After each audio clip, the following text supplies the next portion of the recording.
Assalamualaikum warahmatullahi wabarakatuh. Semangat pagi teman-teman. Ini adalah link sumber video yang akan kita tonton sebentar lagi.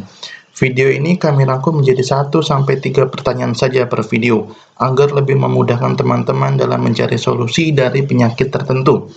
Teman-teman dapat berkunjung pada channel sumber video jika ingin menonton full video ini. Jika ada pertanyaan, teman-teman dapat menulis di kolom komentar untuk menambah referensi kami di dalam membuat video selanjutnya. Teman-teman bisa subscribe channel ini agar dapat mengetahui setiap kami upload video terbaru.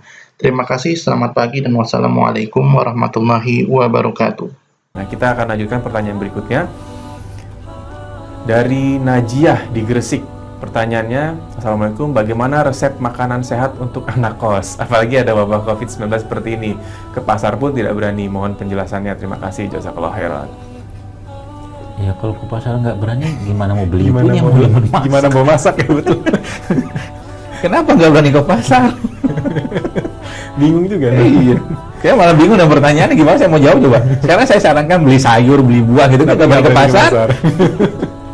Online berarti online. Ya online lah kalau mau online. Beli ya paling gampang sih ya. Tadi saya bilang tadi kan, kurma tuh, stok kurma, stok madu, stok habatus soda, beli tempe, beli tape, makan tiap hari. Ya. Buah-buahan bisa di rumah, coba anak-anak kos gitu kan kreatif sedikit, jadi beli sayuran mentah itu kan ya kayak mungkin apa sayuran mentah contohnya itu makanan kok jadi lupa Sunda ya, ya sayuran mentah lalapan gitu kan yang bisa dimakan mentah itu potong ya, rajang, masukin mangkok kecil, kasih jeruk nipis, kasih madu, kasih garam sedikit, sudah jadi salad. Nggak perlu ngompor-ngomporan, maksudnya nggak perlu pakai kompor gitu. Betul. Itu udah sangat sehat, itu jadi makan. Ini kan protein, tempe ini kan protein, subhanallah. Ya kalau kita makan tempe ya udah ngasih kekuatan ke badan karena protein. Ya ini kan karbo juga, jadi banyak sebenarnya kita bisa manfaatkan. Kalau memang nggak bisa ke pasar, kalau memang masih bisa online ya beli online, kan banyak yang jual sekarang. Betul. Kurma atau buah-buahan sekarang juga. Tentunya berarti hindari mie instan itu. Itu sudah jelas. bisa dibahas itu. Jadi untuk anak kos bisa kita membeli bahan secara online, bahan-bahan yang sehat dan lain sebagainya, dan jangan takut ke pasar sebetulnya, karena kita masih boleh beraktivitas, masih boleh ke pasar untuk membeli bahan-bahan esensial sehari-hari. Cuman memang kita harus tahu proteksi diri kita bagaimana. Nah, untuk berikutnya, pertanyaan berikutnya kita akan tampilkan lagi dari Mbak Khoiriah Depok. Assalamualaikum dokter, pada bulan Ramadan makanan yang tepat untuk penderita mah kronis yang perlu disiapkan saat berbuka dan sahur agar khusyuk dalam menjalani bulan suci Ramadan selama 1 bulan. Nah, ini mungkin mewakili pertanyaan jutaan orang di Indonesia nih, Dok. Pertama gini ya, tadi saya bilang bahwa Ramadan mari kita jadikan betul-betul bulan untuk taqarrub ila Allah, mendekatkan kepada Allah, sehingga mungkin kita mulai memang mengurangi makan. Itu yang pertama. Orang mah berarti mengurangi makanan juga. Jadi sebenarnya orang mah itu doktrin yang terbangun itu kan mereka harus makan tepat waktu, ya kan? Mereka nggak boleh ini segala macam. Tapi kenapa Ramadan mereka bisa puasa? Beberapa orang makan setahu saya bisa puasa Ramadan. Di luar yang mungkin ulkus ya kan rata-rata. Kenapa? Karena sudah ada instalasi kefikirannya mereka bahwa mereka bakal puasa, bakal tenang, sehingga tubuhnya switching bahan bakar, gitu loh. Jadi kan ketika sahur dia makan sedikit, maka kata Nabi kan minum sahur meskipun hanya segelas air.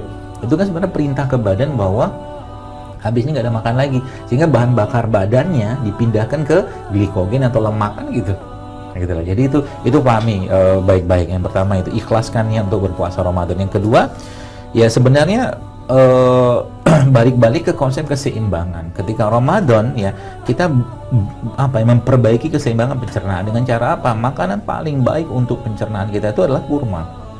Maka Ramadan mulai sekarang tuh mulai konsumsi kurma tiap hari ya. Kemudian kurma itu kan prebiotik dan probiotiknya apa? Salah satu tempe. Mulai makan tempe dikit, kunyah tempe. Itu pertama biasanya orang-orang kan sakit pertamanya. Tapi lama-lama kalau udah terbiasa, dia minum air hangat, dia makan kurma, dia kasih madu sedikit, insya Allah akan hilang. Atau mulai mengkonsumsi minuman paling baik untuk pencernaan, salah satunya minuman dari jahe. Nah, termasuk tadi yang jahe kurma tuh, itu kan itu enak banget tuh. Tuh jahe kurma sama pandan. Nah, jadi kan minuman putih wanginya tuh. Jadi kalau mama pandan dalam keadaan panas gitu, itu dimasukin pandannya, nanti dia akan wangi seperti itu. Kemudian apalagi yang biasanya bikin masalah di orang-orang makanan olahan, terutama makanan yang tinggi lemak ya, kayak lemak-lemak trans gitu kan, atau makan kemasan yang sudah banyak bahan tambahan pangan sintetiknya. Itu juga saran saya jangan dimakan. Jadi sirup apalagi gitu. Ya, bahkan beberapa jenis sirup zaman sekarang kita udah tahu ada peringatan di bawahnya. Nggak boleh ibu hamil, anak-anak minum kan, karena sudah pakai pemanis buatan. Coba aja lihat sirup 16.000 itu kan, jadi hati-hati tuh ya. Itu kadang-kadang saya heran di masjid-masjid gitu kan, masjid yang harusnya menjadi pusat penyehatan umat malah jadi pusat penyebaran makanan nggak sehat gitu. Padahal sederhana kalau saya Ramadan tuh masjid-masjid ya, kalau mudah-mudahan siapa tahu Ramadan ini kita masih sudah bisa kembali normal gitu kan, insya Allah. Yang masjid-masjid harusnya menjadi pusat penyehatan, berbagi makanan-makanan sehat. Dan salah satu ikhtiar kita kan. Itu mungkin. Jadi minyak-minyakan dikurangi, kemudian kalau masak ikan mungkin bisa dikukus, bisa di steam, bisa di sup, gitu kan. Banyakin bumbunya, karena memang masalah di orang mah itu adalah ketakseimbangan di lambung. Tak seimbangan di lambung, apa harus dikerjakan? Seimbangkan dia dengan kasih apa? Vitamin, mineral, rempah, rimpang, segala macam, minum tiap hari. Kalau Anda nggak bisa minum rempah, rimpang, masukin dalam lauk. Bikin gulai ya, atau sup gitu kan, kunyitnya ada, kalau supnya nggak pakai kunyit, cengkeh, ada jahe gitu loh. Jadi akhirnya habis makan supnya tadi, sup ikan atau sup daging, akhirnya diminum, itu obat. Nikmat kayaknya itu. Nikmat sekali, insya Allah.